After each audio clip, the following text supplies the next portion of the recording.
In this video, I am going to teach you how to use forms in ClickUp so you can collect information from your team or clients easily. Forms are a great way to standardize submissions.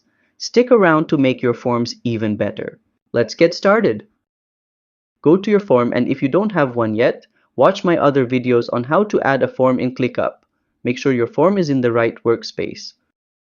For this video, I have a feedback form ready, so I will teach you how to use it step by step. Forms help you collect structured information quickly. First, you can edit the title of the form to match what you need.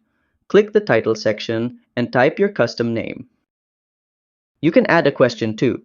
For this video, I will choose number or contact info to add a question about a phone number. This is useful for collecting contact details. I will add a date section and rename it as birth date so people can enter their birth date. This shows how flexible forms are for different fields. If you want to preview the form, just click the preview icon in the top right corner. This lets you check how it looks before sharing. Now go back to the form and click Copy Link to share it with others. Anyone with the link can fill out the form. And that's how to use forms in ClickUp.